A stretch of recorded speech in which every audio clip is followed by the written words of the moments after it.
नमस्कार दोस्तों रूफ मतलब छत का एग्जीक्यूशन का तरीका क्या है। मतलब छत का फुल प्रोसेस, अगर आप छत ढलाई करना चाहते हैं, छत का काम करवाना चाहते हैं, उसका क्या क्या तरीका है आज हमको स्टेप बाय स्टेप आपको हम बताएंगे। चलते हैं और वीडियो को ध्यान से देखिएगा। और आपको ये बता दूं कि भाई सबसे पहले आता है स्टेजिंग का काम। स्टेजिंग काम होने के बाद जो है तब उसके बाद आएगा सरिया बांधने का। सरिया बांधने की अगर हम बात करें तो सबसे पहले सरिया हम किसका बांधते हैं? सबसे पहले हम जो सरिया बांधते हैं बीम का सरिया बांधेंगे। तो सबसे पहले तो हम लोग जो स्टेजिंग कर देंगे एज पर लेवल लेने के बाद, जो स्टेजिंग करने के बाद उसके बाद आता है हमें बीम का सरिया बांधना। अब बोलेंगे भाई बीम का सरिया बांधने को तो परेशानी नहीं होगा। तो बीम का सरिया बांधने का क्या तरीका है कि बीम का सरिया आप हमेशा जो है टॉप मतलब कि जो आपका तल्ली है, तल्ले से ऊपर करके बांधते हैं। तो कॉलम में सरिया फंसा, कोई कॉलम टू कॉलम सरिया जाता है आपका, तो वहाँ पे ऐसे इस तरह बांध देता है। हम आपको इसका एक एग्जांपल दिखा देता हूँ कि भाई कैसे जो है बीम का सरिया बांधा जाता है।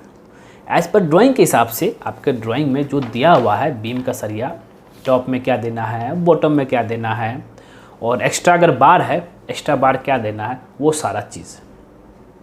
और याद रहे कि आप हमेशा जो है चाहे बीम का बोर्ड हो चाहे स्लैब का शटरिंग हो, उसमें आपको शटरिंग ऑयल लगाना ही लगाना है। उसके बाद ही आपको जो आगे इंजेक्शन स्टील बांधना है। कुछ इस तरीके से आपका बीम हाइट में रहेगा, आपका टॉप रेनफोर्समेंट, बॉटम रेनफोर्समेंट और रिंग जो है उसको अच्छी तरीके से टाई कर देना है। उसके बाद इस बीम को क्या करते हैं, नीचे गिरा देते हैं। मतलब बीम का जो आपका बॉटम है वहाँ तक गिरा देते, कुछ इस तरीके से आप कर देते हैं। फिर अब क्या आता है उसके बाद कि स्लैब का बॉटम रेनफोर्समेंट बांधना है। ठीक है, शटरिंग ऑयल लगा होना चाहिए। ठीक है, आपका शटरिंग बोर्ड में, सीट में, जो भी आपका यहाँ पे है, स्लैब का बॉटम रेनफोर्समेंट बांधना है। एज पर ड्राइंग के हिसाब से स्लैब का बॉटम रेनफोर्समेंट बिछा दिए और उसके बाद मेन बार बांध देंगे। फिर उसके बाद हमें जो है डिस्ट्रीब्यूशन बार देना है। मेन बार डिस्ट्रीब्यूशन बार दे करके उसको बाइंडिंग रड से बांध देंगे अच्छी तरीके से, जैसा कि आपको दूसरा स्टेप आपको दिख रहा है यहाँ पे। ये हो जाने के बाद अब बात करते हैं कि भाई स्लैब का टॉप रेनफोर्समेंट बांधना है। बॉटम हो गया, स्लैब का टॉप रेनफोर्समेंट। तो एज पर ड्राइंग, आपके ड्राइंग में जो दिया हुआ है टॉप रेनफोर्समेंट क्या होना चाहिए, टॉप रेनफोर्समेंट में भी सबसे पहले आता है भाई लॉन्ग स्पैन में। अलोंग द लॉन्ग स्पैन में आपको जो है मेन बार और डिस्ट्रीब्यूशन बार बांध देना। ठीक है, क्योंकि आप ड्राइंग देखेंगे, ड्राइंग में सारा डिटेल दिया रहता है। उसके बाद शॉर्ट स्पैन में भी जो है उसको बांधना है। ठीक है, लॉन्ग स्पैन में बांधने के बाद शॉर्ट स्पैन में भी हमें बांधना होता है, जो कि बहुत ही ज़रूरी है। ठीक है, तो मतलब क्या हो गया कि बॉटम रेनफोर्समेंट बांध दिए, टॉप रेनफोर्समेंट चारों साइड से L/4 मतलब जितना आपका स्पैन है उसका बाय 4 कर देंगे, उसका चारों साइड बांध देंगे। और बीच में टॉप का रेनफोर्समेंट नहीं रहेगा, जैसा कि आप यहाँ पे देख रहे हैं। ठीक है, ये हो जाने के बाद अब सबसे इम्पोर्टेंट चीज़ क्या है कि भाई यहाँ पे आप जो है अब शटरिंग नीचे जो स्टेजिंग किए हैं और शटरिंग किए हैं, उस दोनों के बीच में गैप बनाए रखने के लिए हमें कवर ब्लॉक यूज़ करना होता है।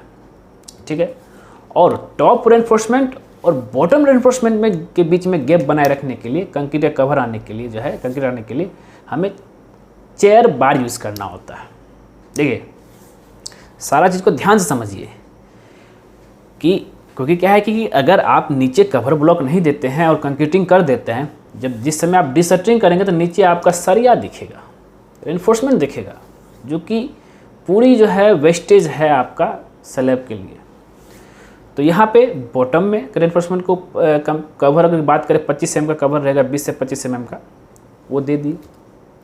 फिर बॉटम रेनफोर्समेंट और टॉप रेनफोर्समेंट में गैप के लिए आप चेयर बार यूज़ कर लिए। फिर उसके बाद जो है कवर जो है हमें जो है जो बीम की अगर बात करें तो स्लैब में दिए ही, बीम में भी जो है बॉटम में भी कवर देना है और साइड में भी जो है कवर देना है। ये भी याद रखना चाहिए, मतलब कि बीम में भी जो, और अगर कॉलम की बात करें उसमें भी देना है। कॉलम का जहाँ पे आपका जंक्शन आ रहा है वहाँ भी हमें सेम प्रोसेस से चलना है। तो ये एक तरीका है, क्योंकि अगर आप स्लैब का बार बाइंडिंग करते हैं, फुल प्रोसेस यही है। और उसके बाद आता है आपका जो है जो भी कंडक्ट पाइप आपका कंसील पाइप, जो चाहे घर में लाइटिंग इलेक्ट्रिक का काम के लिए, वो सारा चीज़ आप एज पर ड्राइंग के हिसाब से एग्जीक्यूशन कर देना है। ठीक है, ये सब चीज़ आपको ध्यान रखना है। और उसके बाद और सेफ्टी पर्पस से पॉइंट ऑफ व्यू से अगर कहा जाए तो आप हमेशा चारों तरफ से बैरिकेटिंग करके रखिए, जिससे क्या कि कोई सेफ्टी भी बना रहे, ये भी ध्यान देना है। और उसके बाद इसका नेक्स्ट स्टेप जो आता है कि भाई कंक्रीट का हाइट, क्योंकि आपने तो जिस समय अगर स्टेजिंग सेटिंग कर रहे होंगे उस समय बॉटम तल्ली का तो हाइट दिए होंगे, लेकिन अब एज पर थिकनेस कितना आपका स्लैब का, वो आपको जो है मार्किंग कर देना है, क्योंकि उसी हिसाब से कंक्रीट पोरिंग होगा। नहीं तो अगर आप कंक्रीट हाइट अगर थिकनेस मेंशन हाइट में मार्किंग नहीं करेंगे, लेवल नहीं देंगे, तो फिर पता चला कहीं पे कॉन्ट्रैक्टर लोग ज़्यादा कंक्रीट डाल दिया, कहीं कम कंक्रीट डाल दिया, और लेवल अप डाउन हो गया, जो कि एज पर रिक्वायरमेंट के अनुसार जितना होना चाहिए उतना नहीं अगर है, फिर परेशानी आ सकती है। तो दोस्तों ये था बीम का रूफ का एग्जीक्यूशन का प्रोसेस स्टेप बाय स्टेप। उम्मीद करता हूँ कि ये वीडियो आपको ज़रूर पसंद आया होगा।